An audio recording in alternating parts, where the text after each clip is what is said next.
attended a judging last night virtually with Southeastern Photographic Society. And as we were going through the images, I thought, oh, geez. So let me show you, as I thought, oh, maybe just a good learning experience in a way.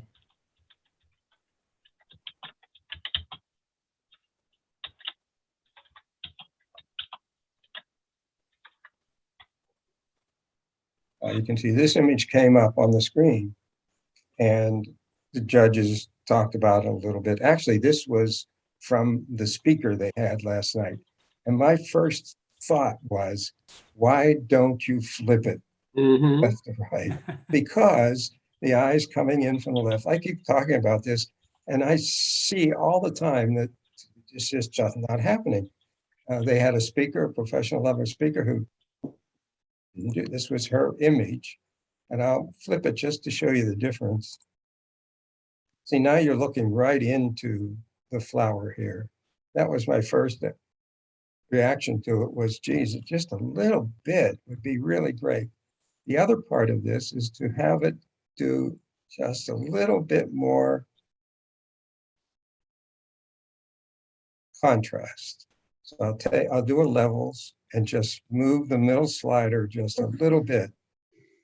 I'll watch the difference of how three-dimensionality that is versus that. It's just flat. Now, of course, it depends on your monitor.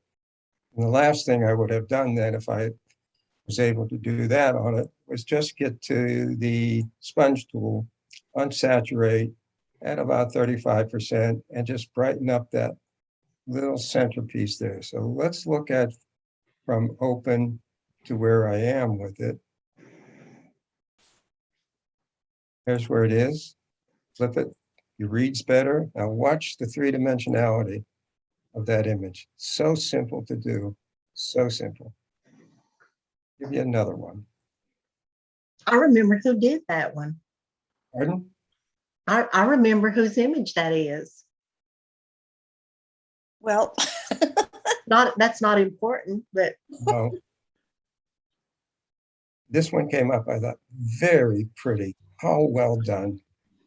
My first reaction, of course, was to flip it because you're seeing this portion of your image, and this is a nice accent over here on the right, but all that open space allows me to fall off the right-hand side. So if I flip it, these bring me back to this portion here. That was the first thing I thought about. The next thing was to think about the background being lighter so that it would become a little more three-dimensional than what it is. So I'll try that one way by just seeing if I can do it this way. Make a selection. That's good enough to give you the idea. And I'll move the right-hand slider to bring in to lighten the background. Look how much more that just jumped right out. Oh, I would need this middle section also, so we'll go back to that.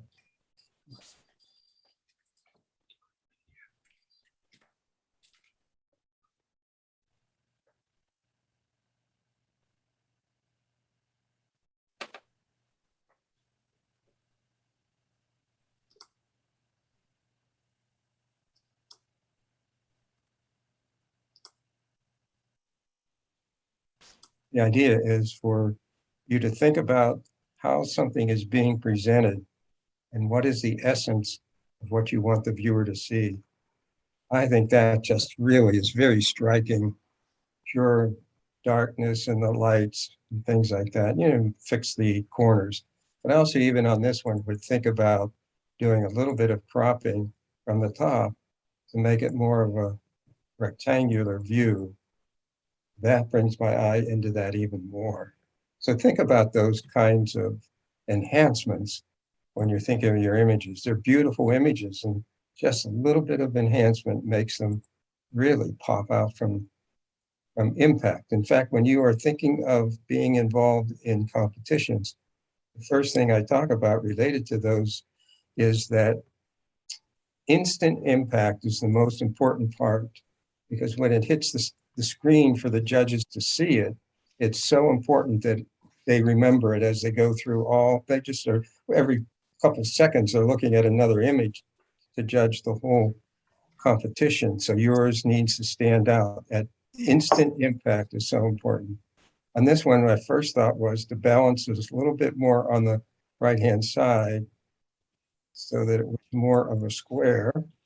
And then again, to have the background lighter. Let me try it with just brightness and contrast.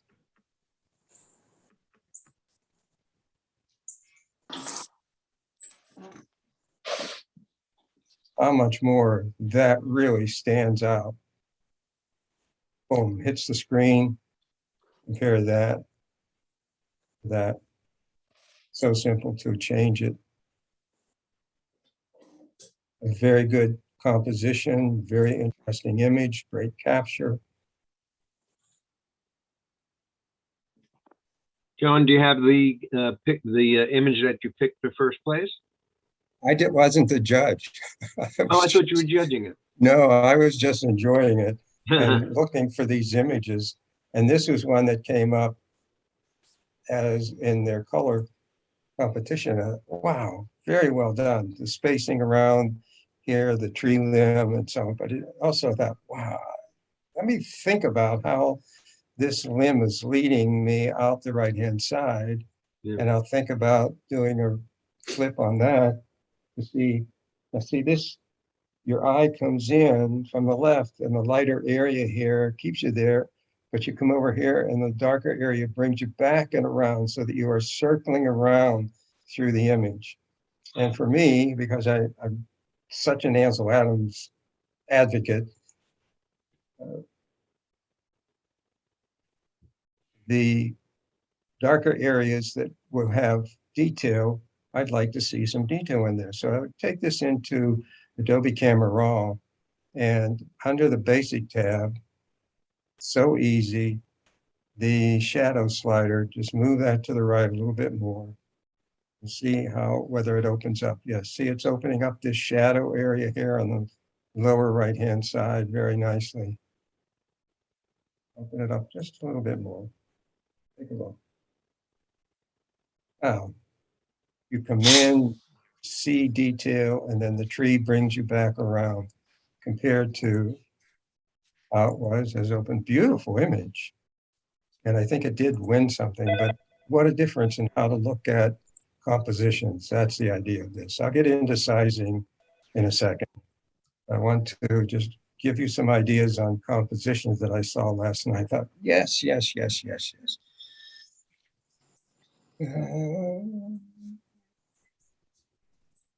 This was first place, and it's a very common image shot in Iceland. Almost everyone that goes there shoots this image, and I thought, yes, it is a very good composition. That waterfall is so striking. Two things came to my mind related to how do I want to really present this. And one was to scrunch the sides just a little bit. Now the reason, so in a way we're sizing. And the reason is before I do the scrunch, if I went up to image size and just unconnected the link. See, this is the link that if I change the width, it'll change the height. If I click on that, I can change one without changing the other. And if I made the width, say 9.5, just to scrunch it a little bit more to make the feeling of that waterfall going up even more. And that's the idea of an image being sized so that the judges, if you're a judge or somebody reviewing your image, look how much more you feel that waterfall coming down versus when it's wider like that. So I think that sizing is very important. So we'll get into sizing even more in a minute. The other thing I thought about was the sky. The sky is so much brighter than the waterfall. So my eye tends to stay up here. And one of the ways I've shown this to many people to say, you want to see where the eye is going, rotate the image until it's upside down. So I'll rotate this upside down. Now you stop looking at the essence of the image and you're looking where the brightest area is. You can't stop looking at that sky. So if that's the case, it would be good to darken the sky a little bit. I'll use it on midtones just to darken. A better way to do that would be to get the quick selection tool and select the sky, and then do a levels adjustment. Because levels gives me control of midtones and highlights. And I'll just bring that down a little bit. And then use the dodge tool on highlights to lighten the waterfall. So now I've switched the highlight area being on the top to the highlight area being on the waterfall. And if I rotate this around, turning it upside down, you see where your eye is going. It's going more to the waterfall, which is the essence of the image. Much more so. And now that I see it this way, to bring out a little bit more highlight around where that man is standing, because that's a major portion of the image. John, did you offer all these suggestions to these people last week? No, I wasn't the judge and I was just a spectator. So I kept my mouth shut. I was doing screen scrapes because I wanted to show today what could be done with these images. I thought they were so good. What a difference. Look at that. Now, let me show you from beginning, open, the feel of this and the instant impact of it to that. Wow. Okay. Today, sizing.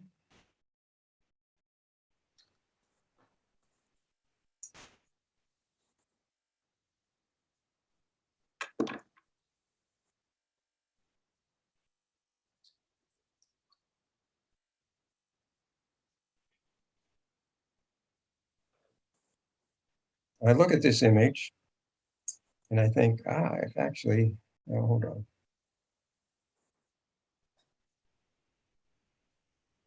I was recently up in Maine. And so I went to the lighthouses to photograph them on the coast. And the sky was there. That was just such a wonderful sky overall. But I would like to have the feeling of this a little bit more with the lighthouse being a little taller. So very easy would be to image size. And I recommend that when you are resizing or you're anytime you want to have your image have some credibility, maybe to have it printed, resolution 200 is my recommendation. So 200, when you are using your cell phone, if you're not using one of the newer ones, it comes in and the resolution is 74. Really want to upsize it. So and I'll show you that in a minute, but I use always 200 as my image. Sometimes I'll make it 150, but most of the time 200. I'm going to not connect the two. I want to change the height so that the lighthouse looks thinner and taller. So I'll just change the size of it without changing the width. See how much more that image, that lighthouse, stands out much more just by changing the height. Very important aspect of it. And really, when I shot this, I think, is this.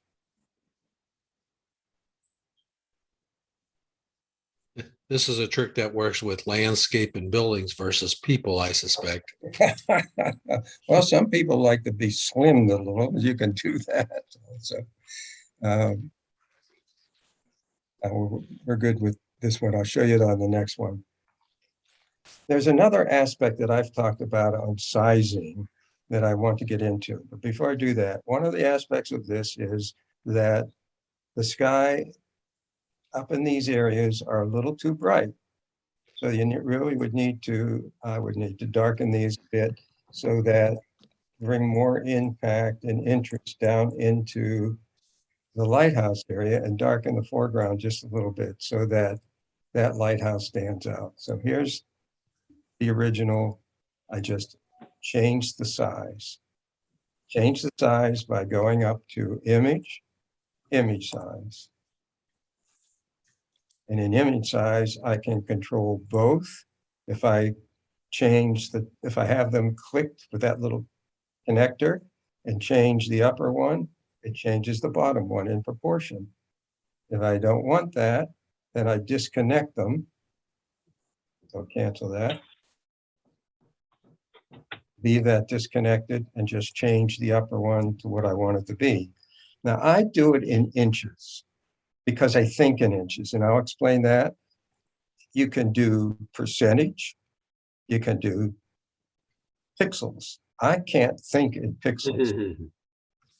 However, keep in mind that when you have a resolution of 200, what you are saying is that it's 200 pixels per inch. You see it per inch. So for every inch in your image, you're having 200 pixels, which is why I talked about having, if you intend to print something, the best way to print it is at 300, because printers take 300 pixels per inch as the top level and give you the best print. So when you are sending something to be printed, you want that resolution to be 300. And 200 versus 74 pixels per inch in a 17 by 14 image, think about how many more pixels are in there. Now, what does that affect? That affects, up at the top here, says image size. So it was 9.6, but when I change it, it changes the image size up here. I'll come back to image size in a minute. But the idea is here that height, width, determined, pixels per inch is very important. I think of images in relation to inches because I do a lot of printing and framing. Now, if I want to frame an image like this, let's see what this is. Image size is 7 by 12. What would I want it to be? Well, I would prefer that in most cases, the mat around a print be 3.5 inches to 4 inches. So let me say 4 inches. 4 inches on each side would be 8 inches on 17, be 15, 4 inches top and the bottom. That's 8 inches, so it'd be 15 by 20, or maybe I'm going to put this into a 16 by 20 frame. So I always think about what kind of framing I'm doing and then size my images based on that, unless I get a custom frame. And in this case, I could get a custom frame 15 by 20 rather than a standard 16 by 20. But think about these numbers as indicators of how you would want to present your image.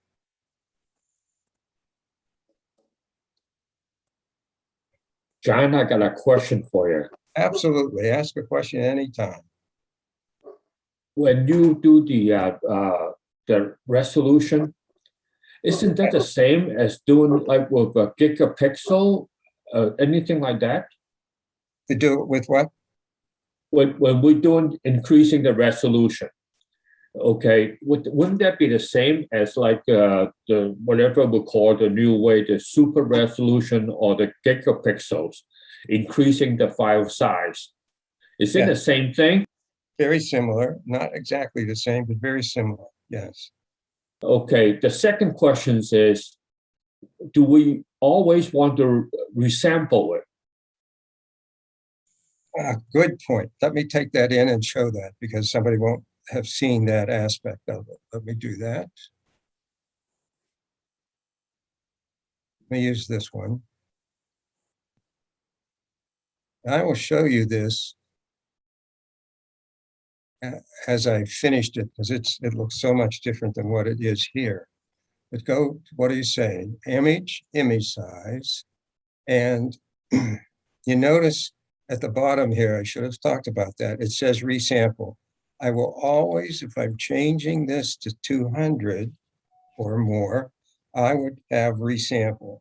And the drop down next to it, bicubic smoother for enlargements, bicubic sharper for reduction. So you would want to pick one of these based on what you are doing. If you're increasing the size, in this case, if I make this 5 inches, I connected the two 5 inches, I'll make that 5, it makes it 3.8. I would have preserved the details for enlargement and resample. The nice thing that they've added, Adobe has added, is reduce noise. If you have captured an image in very low light, and you've brought up the light aspects of it, you probably have noise in the shadow areas. So you should look into those things and use the noise here. This works really well when you're doing this. I'll show you how to reduce noise through Adobe Camera Raw also. But here's a very important slider to use. Resample, yes, and preserve details for enlargement or whatever. And if I were to make this 300, those are the settings I would want for this. John, what does resample mean exactly? What's going on there? Resample means it is looking at each of the pixels related to the color. And when it's creating a new pixel next to it, it's sampling that color to be sure that it's keeping the same basic color as it's actually creating pixels. So it's making sure that it matches what's in there. I don't know how other to explain it that way, but that's Okay. John, is there a suggestion how much you can increase the size at any given time, the intervals? Do you go from 100 to 300, 100 to 150 and gradually move up? What would be your recommendation? Are you talking about the resolution? Yes, Okay. how the increments. Yeah, the resolution, unfortunately, when I bring in images from my cell phone and mother, it's 74. Yes. And 74 was the basic size for monitors to be used on projecting an image on a monitor. Now, monitors have gotten a lot better, but overall, some software still generates the basic images as 74 resolution. That is way too low for almost anything other than seeing it on your monitor. But you want to print something? John, I understand that. My question is, if you are going to make that 300, are you jumping from 150 to 300 one time, or you do it maybe in 2 or 3 times? It's good smaller point. increase. Good point. I have done it. I usually do it in 2 steps. Good one. And I'm not sure that I can justify it in the sense that I'm assuming that if I changed this to 200 and then said it will go through and do its job. That's very nice. And if I come through and do it again and raise it up again and say 300, that it's probably doing a more quality job by redoing the pixels. Do I know that for sure? No, I'm guessing that it's doing it. But so I do the same, do exactly what you just said. John, in GigaPixel, I think you told us that was a smart thing to do one time. Yes, that's right. Now, the other aspect of, get away from sizing here for a minute. If my image ends up being very noisy, well, if it ends up being a little more noisy than I want, Camera Raw,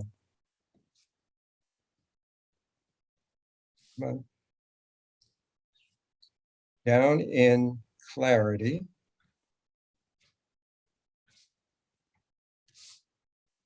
Oh, I'm sorry, not clarity.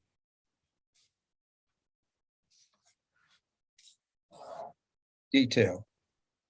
Under the detail tab, if you don't see these little sliders underneath, it's because you have over on the right-hand side, this little arrow is pointing to the left. If you point it down, you get the additional sliders for sharpening. And the same for noise reduction. If I click on that, it gives me additional noise reduction sliders and color noise reduction. So if I have an image that's fairly noisy and I'm staying in Photoshop, I would move that and denoise it. And be careful, watch the image on the screen. See, as I'm doing this, denoising smooths things out also.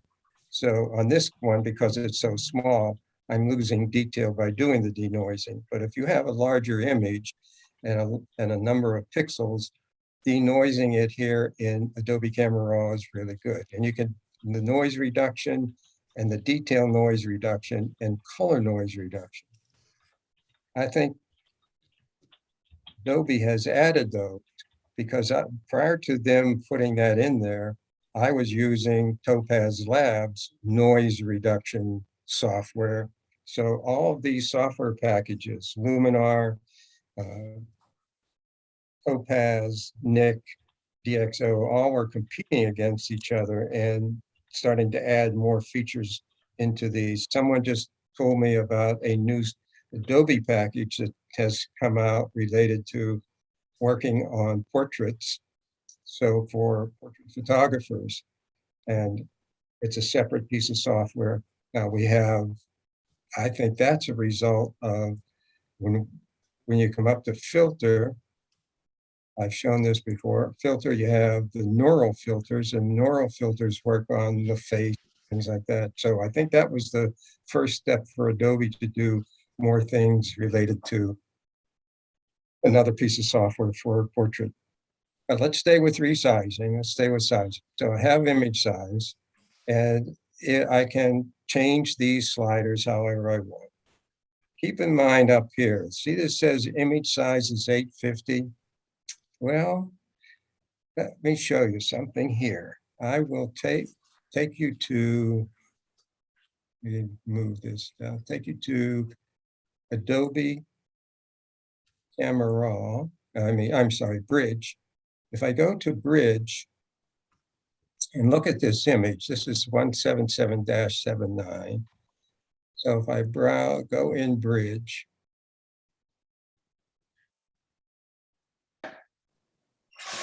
I want to show you that the true size of this image is what you will see in Bridge, more so than what you see in Photoshop. Photoshop, while you have an image in and you're working on it, it can be adding a number of pixels for use within the software, not necessarily saved to the image. And so the true size, it stops flowing here. The true size of this image is 252 KB. But when we looked at it in Photoshop, it was much larger. So let's look at that again. My point is, don't go by the size that you see, the size of the storage of the image. Don't go by that in Photoshop. Go by what you see in Adobe Bridge. I'm sorry, in Bridge or Mac for PC users. Go to File Explorer. And in File Explorer, it will show you the size of the image also. So if you go to File Explorer and look into one of those, it shows you the actual size.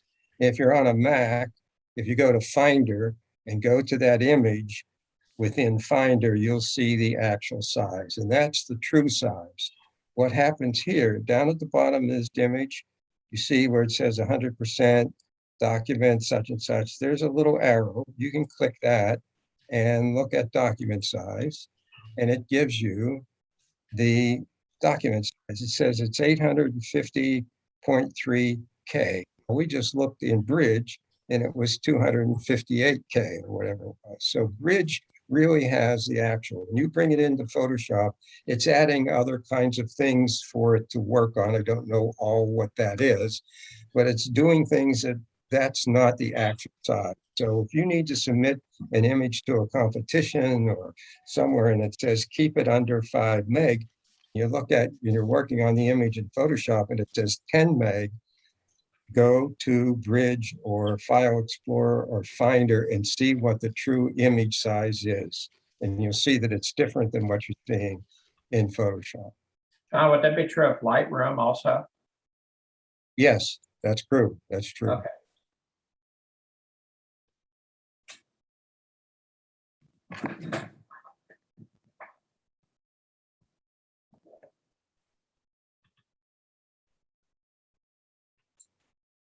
John, did you cover the fact that it depends upon if you're in Photoshop and you're in image size, if you change the resolution and then you go back and change the dimensions, it changes the resolution. It does. You Yes. go in Well, you go in a circle. I'll show you. I'll show that to you. Yes, these things can get very confusing. I agree. I want to show you this image in a minute, but let me go address what you just brought up. So the computer starts operating here.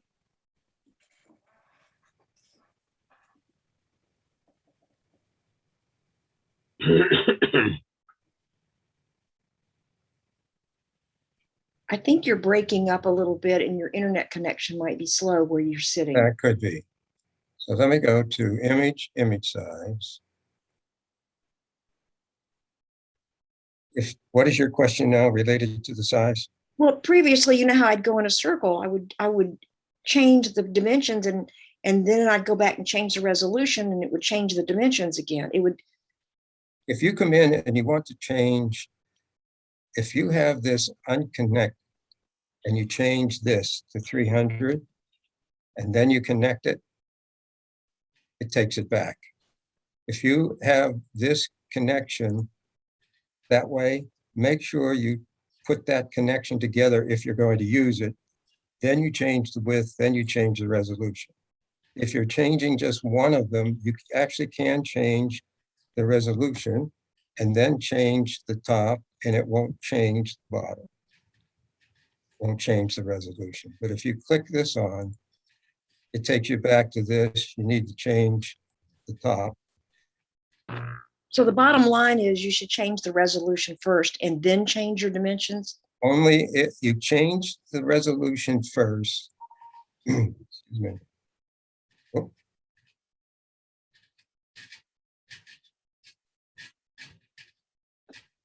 If you change the resolution though, without that being connected, then when you make the connection, it will bring the resolution back to what you had.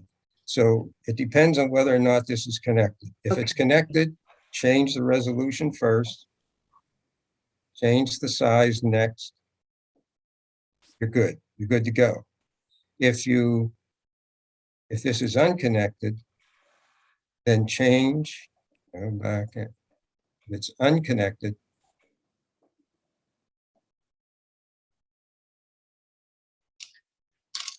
you can change the resolution and come up and change the top and it won't reset the resolution. But if you had that connected and you changed it, I'll do that again.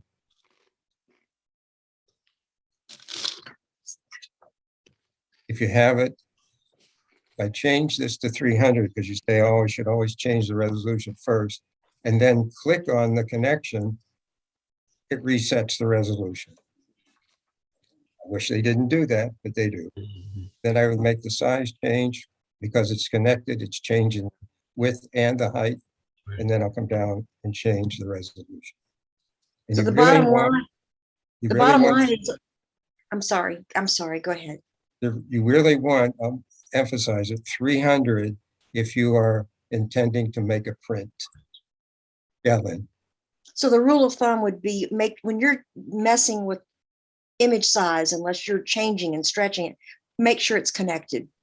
Yes. Well, yes. I'm going to hedge Oh, that a bit because you may not want to have it connected. You may want to change just the width or Yes. just the height. In yes. that case, you really can change the resolution. And then when you change one of these others, it will not change it. Right. But if it's connected, I'll do it again. If it's not connected and you want to connect it and you change the bottom, then when you connect it, it resets it. Then you can change the two of them. Just watch that. That's the point. Watch to be sure that that stays the way you want it. Thank you. Can I make a comment? Yes, If you uncheck the resolution first, then you can make your size correct, then put the resolution you want, then check your resolution. say that a little louder, Dean. Can you go back to your, Mhm. yeah, go back to your size, yeah, image size. First of all, uncheck resample. Uncheck the dimensions. No, at the bottom, it says resample. Oh, Uncheck it, uncheck that. I see. then make your size I see. you want. But you see, related to that, it's changing those based on saying, I want 300 pixels per inch. And in order to keep it that way without resampling, it's making the image smaller. Oh, Just be careful how you use that sizing field. John, when would I use the resizing features in Photoshop versus just using Topaz Gigapixel?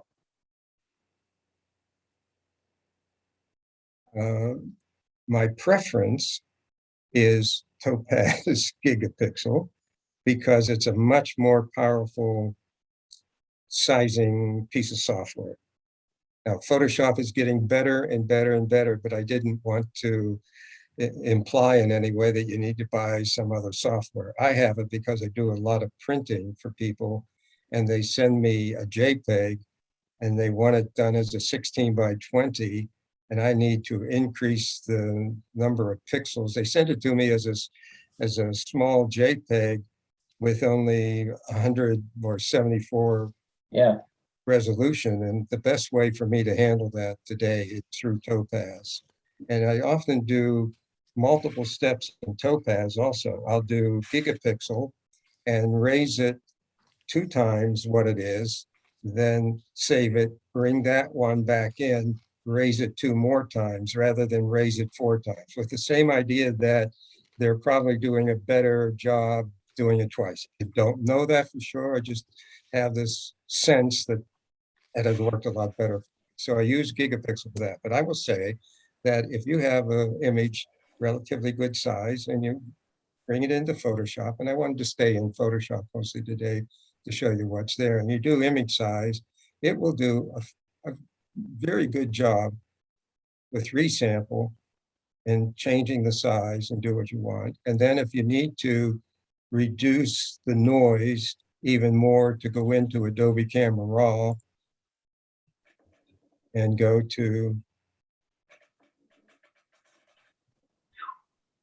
I think it's detail slide, the details. Yes, it's under detail and you can reduce noise there, and that has worked well.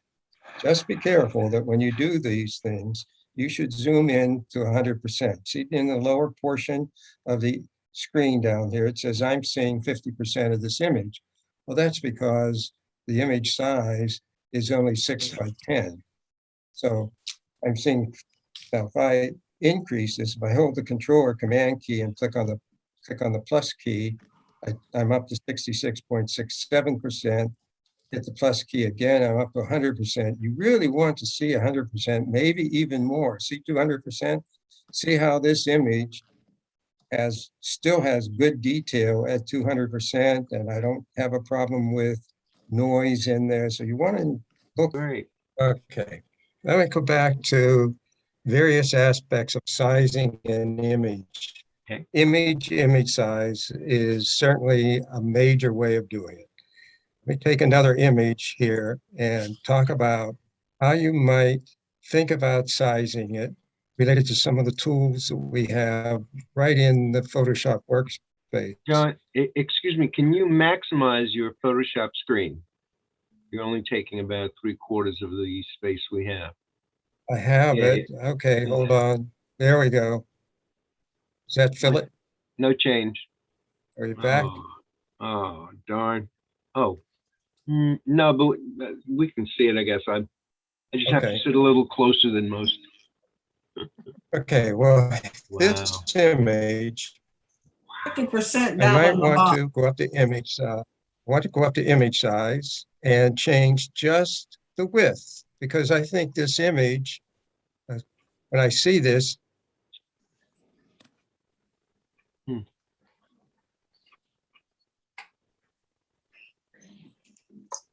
the image really would look much better as more of a long. Disconnect this. So if this link is connected, click on it to turn it off, and it's 9 point something. So I'll make it 11. How do you know, John, which one? I don't. I just guess at it. And after a number of times of doing something, you get an idea that if it was 9, then probably 11. If it was 20, maybe 25. So I just do that. If I don't like it, I go back in history and redo it. So I will increase that to see what the width should be. Now that looks like a much more interesting image. Oh, yeah. I'll come back in history.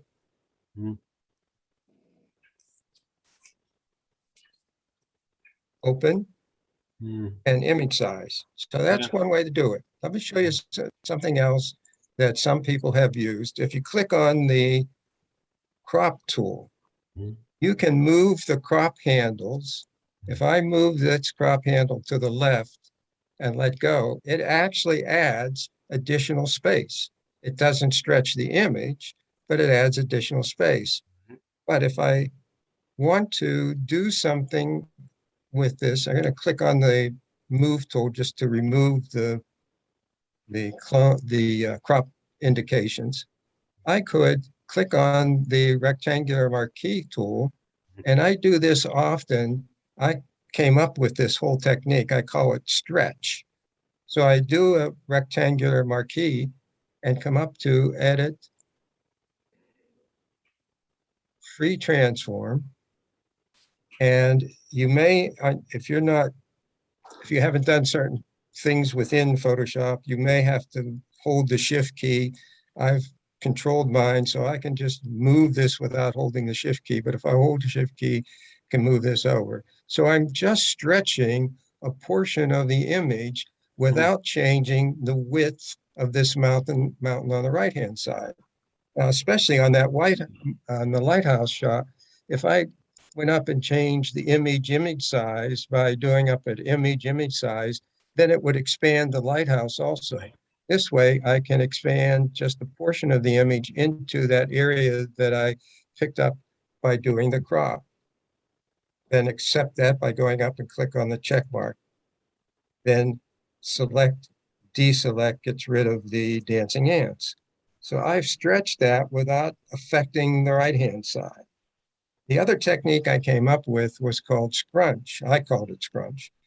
And I can do the rectangular marquee tool. If I don't want that much up in the sky, I can do the rectangular marquee tool and edit, free transform, and bring it down. And the reason I came up with the idea of scrunching is that I'm keeping all the detail. Yes, I'm compressing it, but if I cropped, I would actually lose some of what's up in the sky. This way, I can bring that down. Yeah, I'm scrunching it is exactly what I'm doing, but at least I'm keeping the details, get rid of the dancing ants, select, deselect, and then crop off the upper portion. So I have changed, resized in a way, the image to how I want it to be, and I've brought more attention to the bottom part of the image and still kept all that detail up in the sky. So for example, if I didn't do it that way, and this is why I came up with scrunch, if I cropped to bring down that sky, then I'm actually losing the stuff that's up in the sky. Now, in this case, the sky is so beautiful, you see it one way or the other, that kind of thing. But the scrunch was another way to size things, and you can size things just specifically. So on this image, again, let me do the crop. And on the right-hand side, I'll add a little bit more over on that side, a rectangular marquee tool, and I don't want to pick up much of the mountain. So I'll just use this amount and watch when I'm moving it. So edit, free transform, that it moves, it changes that which is closer to where I'm put my cursor. Right. It moves that faster and more than what is at the other side of it. So there's very little change here to the left, most of the change is on the right. So I often use that aspect of it to determine where and how big I make the rectangular marquee tool. Let me go back, get rid of the dancing ants, go back to this and say, okay, I'll do the mountain because I know I'll do a part of the mountain because I know that it won't change the mountain very much. It will change mostly that which is to the right-hand side of this. So it changes the mountain a little bit, but not as much as it's changing the other portion. So I can resize, go up and click on the check mark. Also, I made a mistake. You see up here at the top of the image, I didn't make the rectangular marquee tool entirely at the top of the image. So start outside of the image like this, come down through the image. And it doesn't matter whether you stop right at this portion or you come into the blank area, you can let that go there, edit, free transform, pick up and start moving however far you want. You go all the way over or not as much, go to that point, click on the check mark, select, deselect, and then crop. So I can actually change just portions. I called it stretch and the other called scrunch. So you can really change the size of your image various ways. I'll do John, another. Yes. Excuse me, can you use the stretch, for example, or scrunch in the center of the photograph where you just move both sides a bit and you spread out that way? It doesn't have to be the center. I mean, a pretty major portion of the photo. Well, the problem with that, no, it doesn't. I'll show you. It doesn't really work very well Ooh, for that's this great. reason. If you take a piece of the image, I'll do it for you. Say, okay, I'd like to just expand this. So first of all, I'll increase the size of the canvas. Oh, by the way, this is one way I could do it. And what that color back here, that black, that's from the bottom of the toolbar. What is in the background color is what it uses when you do a crop. So come back to the open. I'll flip the black and white. So white is in the background color. Now, when I use the crop tool and add to an image, it will use that color as the empty canvas area, white. Now, given this, excuse me, I'll come back. I'm going to show you in the middle of the image. If I want to move just something in the middle of the image, the problem here is if I try to expand it, what am I expanding it into? Yeah, the rest of the image. I get Yeah, the point. exactly. So if I Sure. do edit transfer, free transform, and move something, I'm actually moving it on top of what's already there. Right. If I do it this way, I'm scrunching it and there's no filler here. So it's not a technique that works for something in the middle of it. Thanks, John. Now this image is one, this is not mine. I pulled it down from the web because I thought it's a good example of, I want it to be much longer horizontally. So certainly can come up to image size. I'll resample. I don't want to connect the link, and you see it came in as 72 resolution. This was a download from the internet, And so when I do that, actually it was a screenshot. So when I do a screenshot, the resolution becomes 72. I wanted to do anything with this before I did anything with it. And you see the size, pretty good size. Make this 200 or 100 and then do it again, do it twice to resample to get a better quality possibly. But I certainly would change that so that I have it as a higher percentage, a higher number of pixels than 74. Don't want to be working in 74. Put this back on the screen. Now, when I see this, I'll go up to image size to check this for you to show you image size. It's at 219 by 15. I would like to make it longer horizontally. So I will click on the link. And if I click the link, I'll be changing the height at the same time. I want to do that. So I'll turn it off. And 19, I'll guess 23. I'm guessing based on in a sense, a percentage of the image without thinking of percents. I'm always thinking in inches. So I think that looks much better. And based on what I did, I think that works fine, just doing that guess. If I wanted more, then just go up to image size and make it wider. So it looks pretty good this way. I would like this image to have a little bit more aspect of presentation. I think that the sky is a little bit too much. So I would consider scrunching it.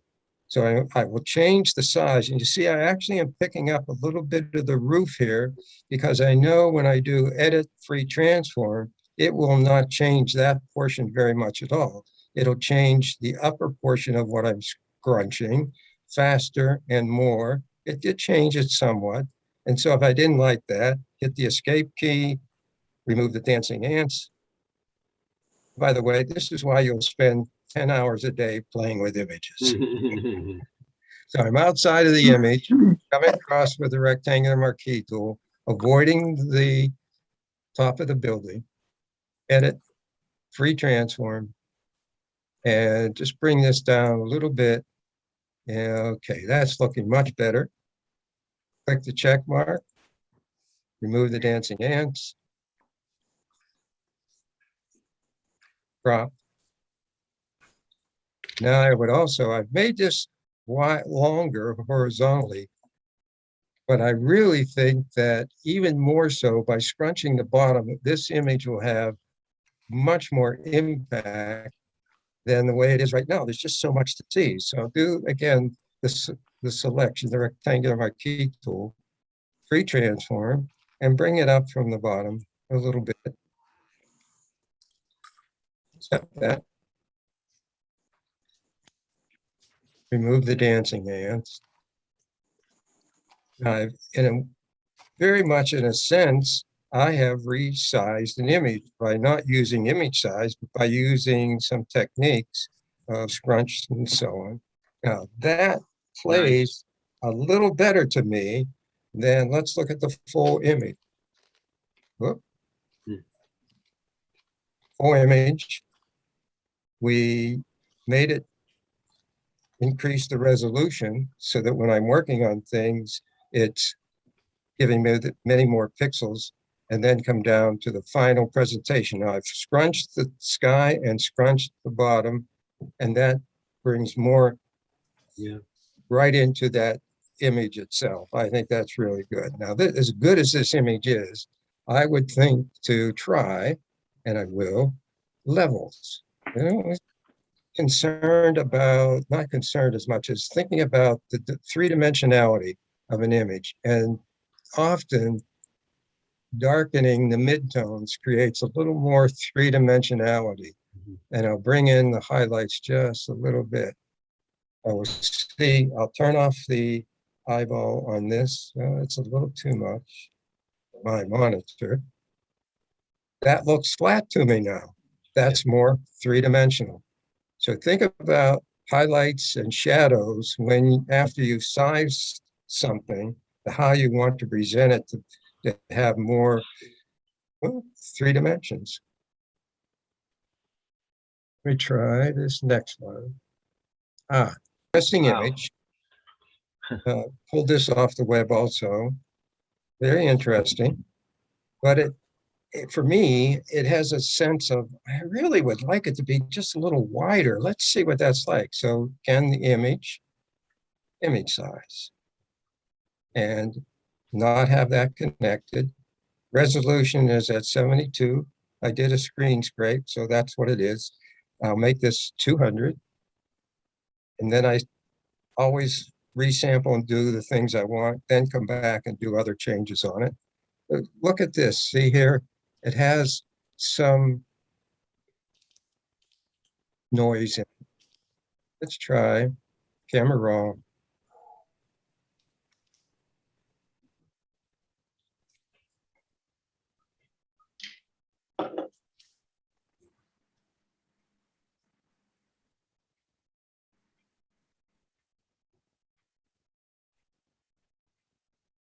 Actually, the camera raw features are identical now to what's in Lightroom.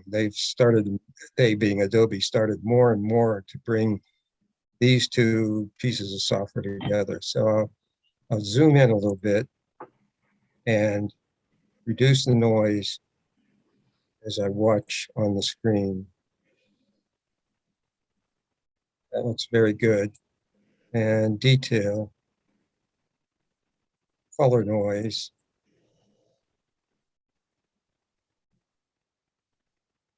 detail.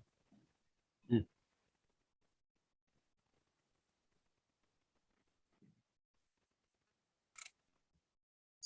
did a decent job.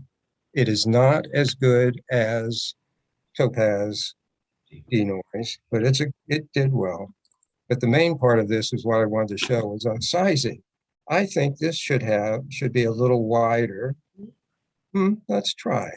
So I think of those things, and I can do it by image size, but I'd like both sides to be changed.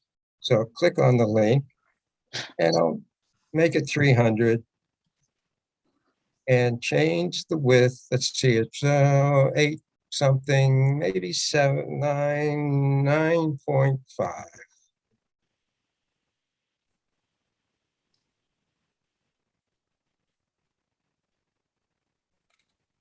I want to keep the vertical aspect to it, but I wanted it to be a little wider.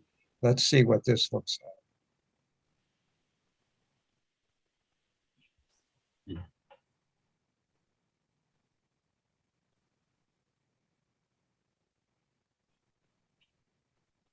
In fact, I would probably go a little wider on it. The other aspect that I talked about, three-dimensionality, let's try levels. Open up the highlights just a little bit. Take the midtones to the right, which creates more of a contrast. Very dramatic. Very much so.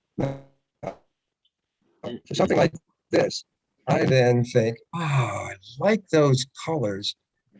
I'll get the sponge tool on saturation at about 35%.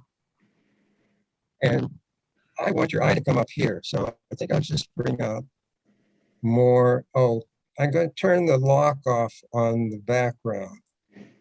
It still worked, but I often need to turn that off for some features to work. Bring out a little color there, a little color here. So let's see what history, just those sponge steps, how much more impact that has. For me, the last part of this image, I would darken the bottom corner so that I'm pushing the eye more into the upper portion. Oh, not that much. Oh, the exposure is at 100%. My exposures for burning are usually around 10%, and then do it a number of times to bring it up to where I want it to be. So I just want to darken that little corner a little bit, push the eye up, and maybe this corner here and this corner in the upper left, maybe down the stairs a little. So now watch the three-dimensional aspects by having done just those. Here's this is before the sponge, that's the sponge, and this is with the burn. Balance this down here a little bit. And as I'm seeing it even now, oh, I've always said, let your image set for a couple of days and come back and look at it. And you'll see some other changes. As I'm looking at it right now, I think, oh, it might be neat to just bring out a little highlight of that stairway going up Yep. there. So I'll do it just lightly. Yeah, watch the difference on that. Yep. So sized it, did some things. One last thing on sizing. I can add canvas. Another way to add, one way to add canvas is to use the crop tool and add the canvas that way. That's one way. A standard way is go to canvas size and change. I want to change the height. I'm going to make it 20. I'll crop off what I don't want later. And I need to say, where do I want it to do it? If I leave these arrows the way they are, it will add to the top and the bottom. Since I haven't changed the width, these arrows going to the sides won't matter at all, but I have changed this and I don't want to add it to the bottom. So I'll click that bottom arrow. Now it's saying it will add it to the top. So when I do that, I get blank canvas at the top. Now I can get the rectangular marquee tool and select the entire image and do edit transform, free transform, and make this, bring this up more like that. But I could do that just by changing the height. So I won't do it that way. I'd like to just change a portion of this and change just the top portion of it. Edit, retransform.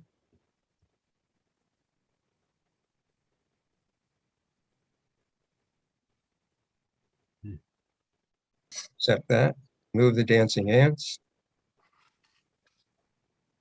and crop. Now, as I see this, that doesn't, for me, doesn't look as appealing as it did before. So I would go back in history and I'll keep it. I wanted to show you though how you can size things many different ways and using the rectangular marquee tool, or you can use the crop tool, all kinds of things you can do. In fact, even something like this, take this and select the whole image. Don't even add anything to it and go to edit, retransform, and you'll end up cropping some stuff. But I'm going to bring this down because I don't want that stuff in the bottom and I want to stretch the image down a bit. So then click check mark, select, deselect. So anytime you are putting a rectangular marquee tool around something, a portion of it or around the whole image, and then doing an edit free transform, you're able to change the image. Any questions? That's great. Have I blown you away today? Well, let me show you one thing before you leave. I'll show you one thing before you leave. This, yes, this is it.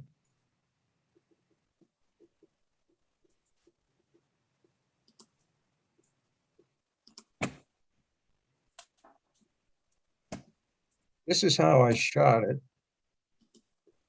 And that's the foreground that was there. Right. But I looked over to the right-hand side down towards the water, and it had this beautiful rock formation. And so I put that in the whole foreground with that. Then I did Luminar and replaced the sky. And then I did Luminar light rays and put the light rays in the coming out of the lighthouse. So that's my finished image. A little different than how I actually shot it. And but that, as I want to do, that's the things I do. Right.